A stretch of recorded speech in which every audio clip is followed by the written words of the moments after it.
महाकारुणिक तथागत भगवान बुद्ध, बोधिसत्व परमपूज्य डॉक्टर बाबासाहेब आंबेडकर, आजच्या सभेचे अध्यक्ष प्रकाशजी कांबळे, प्रमुख अतिथी राहुल प्रधानजी, इंजिनियर विवेक जनार्दन मवाडेजी, स्मृतिशेष सूर्यवंशी यांच्या मातोश्री बंधू,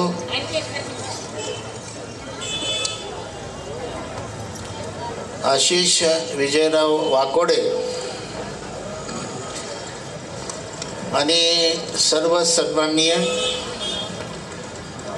तथागत मित्रमंडळ आयोजित डॉक्टर बाबासाहेब आंबेडकर मराठवाडा नामविस्तार दिन सोहळा या कार्यक्रमाचे प्रमुख उत्तम खंदारेजी, सर्व माजी नगरसेवक, पुणेतील महिला मंडळाचे प्रतिनिधी,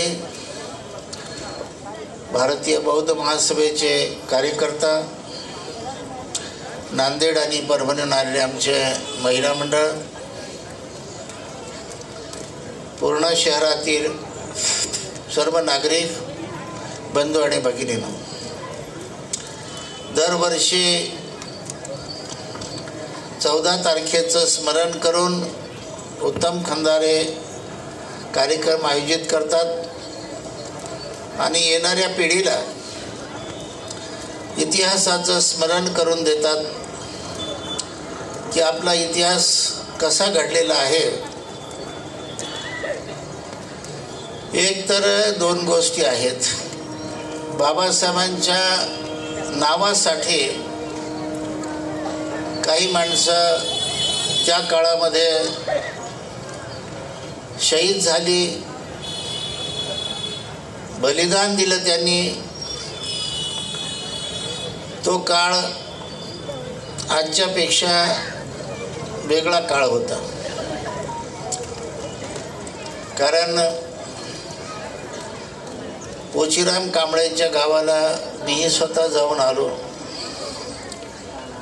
त्यांचा मुलगा चंदर कांबळे, त्याला मारलं, त्यालाही आम्ही भेटलो. टेंभुर्णीला खरं म्हणजे पोचीराम कांबळे मातंग समाजाचा होता, परंतु बाबासाहेबांचं नाव विद्यापीठाला द्यायचं आहे यासाठी जे काही आंदोलन झालं, हा मातंग माणूस फार महाराजांची बाजू घेतोय, त्यांच्यात फार मिसळून राहतंय, तेव्हा यांच्याकडे अगोदर पाहिलं पाहिजे. अशा पद्धतीचं एक द्वेष भावना त्यावेळेला होती.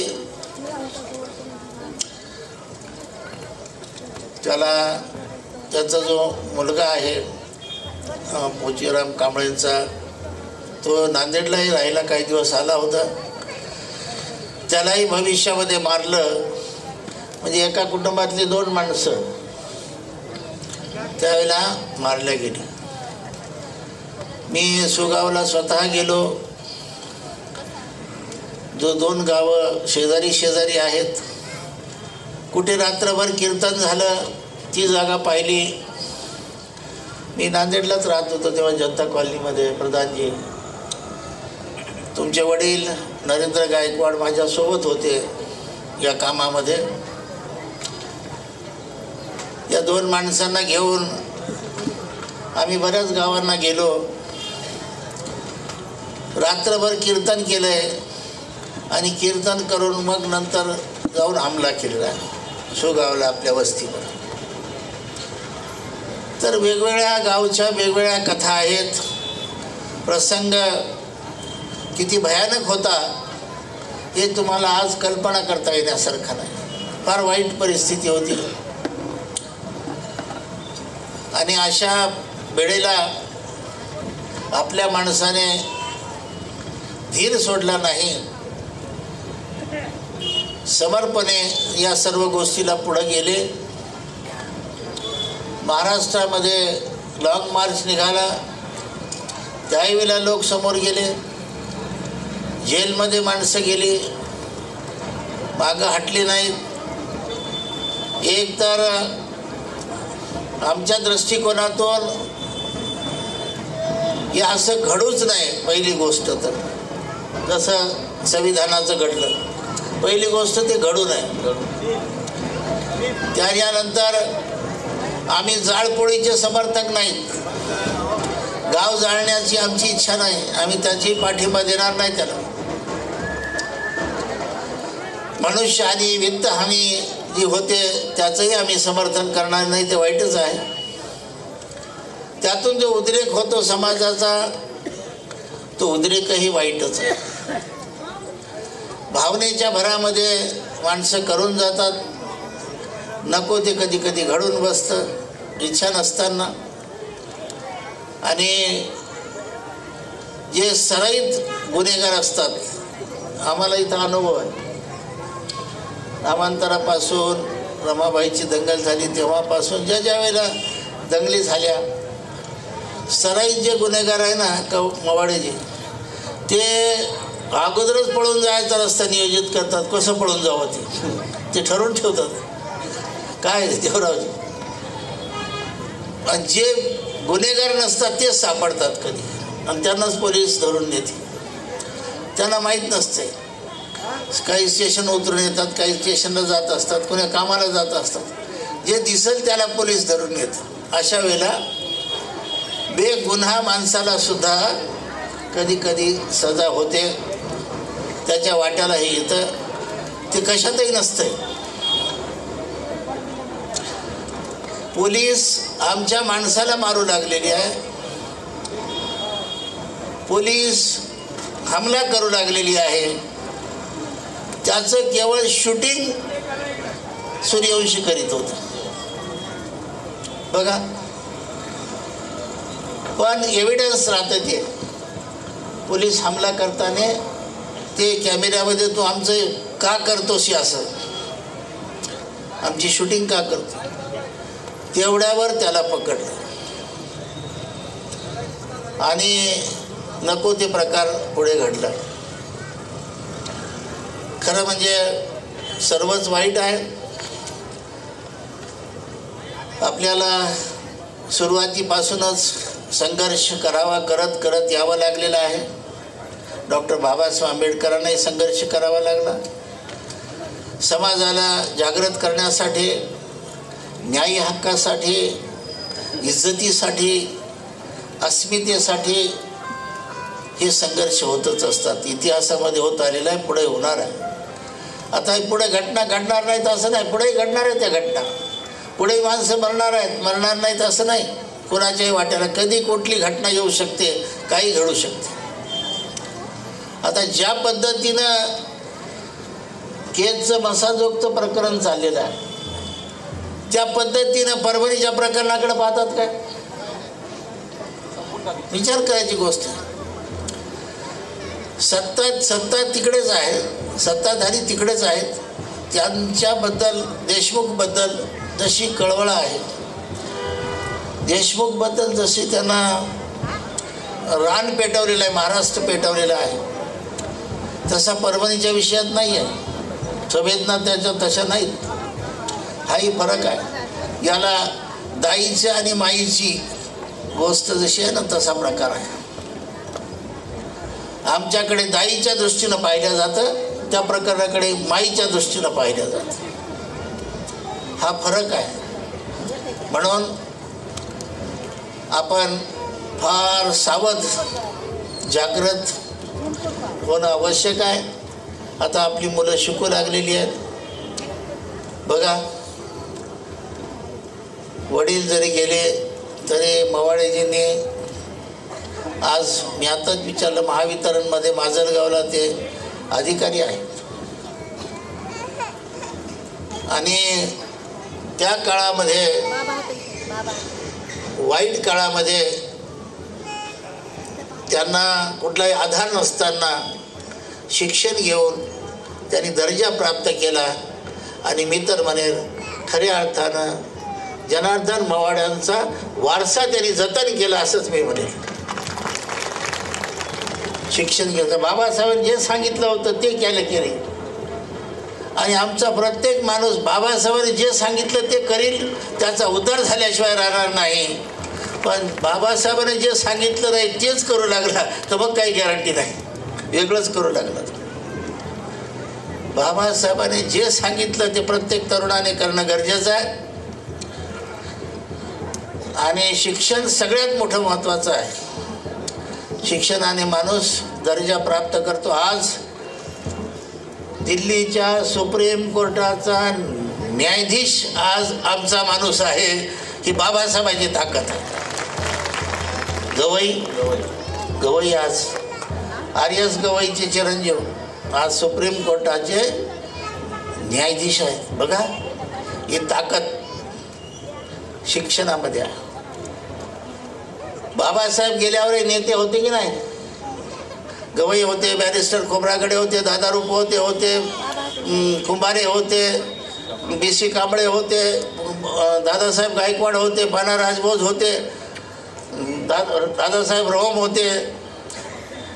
ही बाबासाहेबांच्या नंतरची जी फळी होती, जे उपमुख्यमंत्री होते तिरपुडेजी, नाशिकराव तिरपुडे होते, ही बाबासाहेबांनंतरची जी पिढी होती ही मी सुद्धा लहानपणी यांना पाहिलेलं आहे. जवळ रोपवत यांना पाहिलं.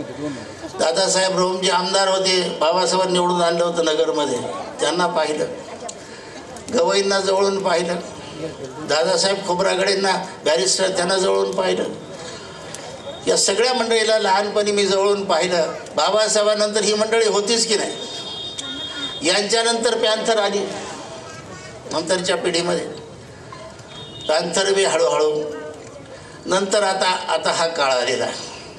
काळ कसा बदलत गेला या तिन्ही काळाचा मी साक्षीदार आहे. आणि नंतरच्या या काळामध्ये ही तरुण मुलं आमची आज विजय वाकोडे परभणीमध्ये त्यांचं नाव होतं. आणि मला वाईट वाटलं, कोण्या शहाण्यानं लावलं की कटआउट विजय आपलं हे आतिश.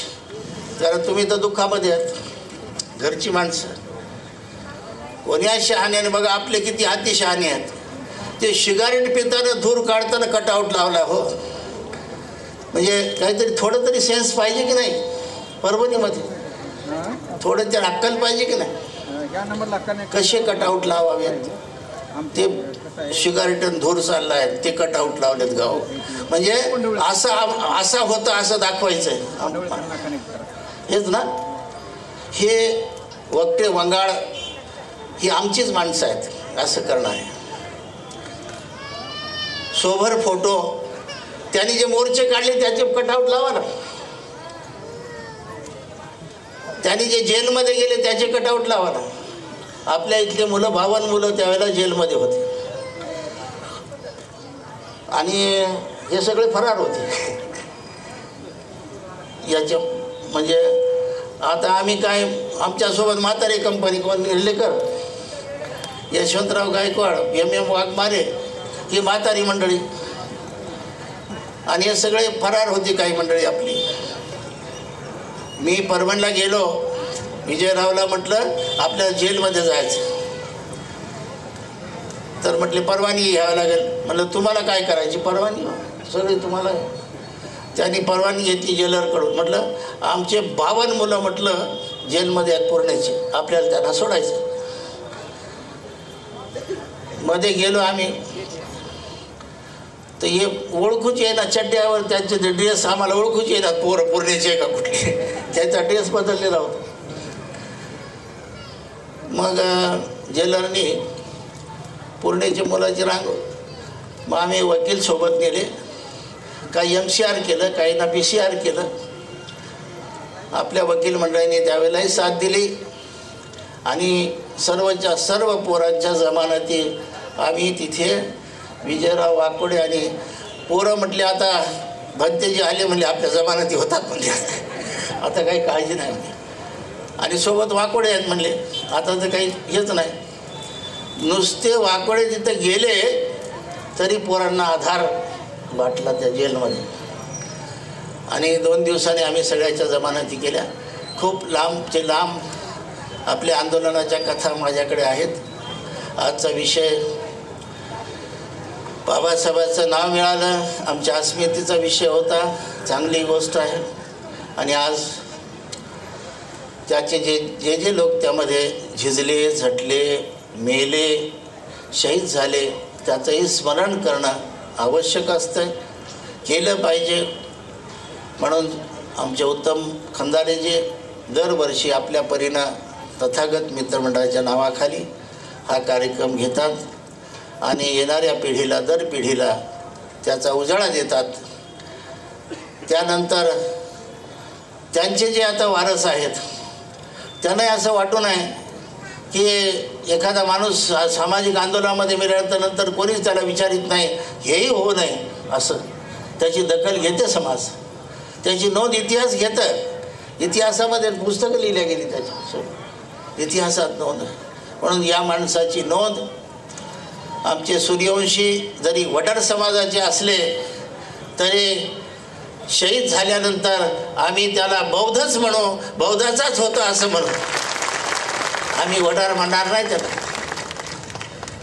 कारण बाबासाहेबांच्या संविधानाच्या मोडतोडीमध्ये तो मेलेला आहे, बळी गेलेला आहे.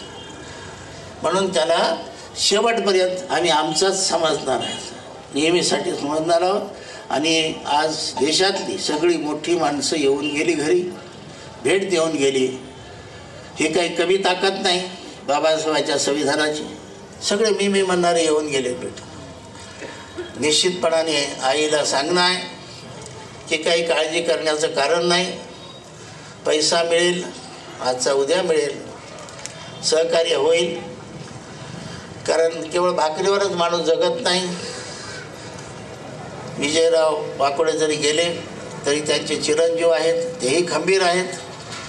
तेव्हा आता कसं होईल, काय होईल चिंता करायची गरज नाही. कुणाचंही जुनी माणसं म्हणायची, म्हातारी माणसं, जन्मलं एखादं ना तेव्हाच आई जर मेली तरी त्या लेकराचं राहतंय का? यांचं काय राहून जाणार, यांचंही काही राहणार नाही. एवढा हजारो समाज त्यांच्यासोबत आहे, त्यामुळे त्यांना भियाचं काही कारण नाही. भाकरीचा विषय नाही. आमच्यासारखे साधू माणसं, मी दुसरीकडून मागून आणणारी माणसं, आम्ही त्यांना पूर्ण वर्षभर खाऊ घालू शकतो, आमच्या ताकद आहे. त्यांच्या कुटुंबाला तेवढं राशन तर आमच्या विहारात पडून राहते, हे बाईला मिळालं माहीत आहे. आम्ही काही, आमच्याकडे काही नाही आहे, काही नाही तरी मी त्यांचं पूर्ण कुटुंब वर्षभर सांभाळू शकतो, एवढी ताकद या आपल्या चिवरामध्ये आहे. तुम्ही तर सगळे पैसेवालेच आहात, तुमच्याकडे तर भरपूर पैसे आहेत, त्यामुळं काही घाबरण्याचं भिण्याचं कारण नाही.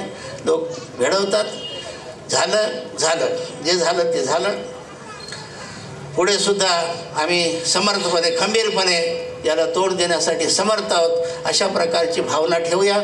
आणि जे काही बाबासाहेबांच्या नामांतरापासून नंतरच्या दंगलीत, आजपर्यंतच्या दंगलीत, कालपर्यंतच्या दंगलीमध्ये जे जे मरण पावले, शहीद झाले, त्या सर्वांना मी भावपूर्ण श्रद्धांजली अर्पण करतो. धन्यवाद.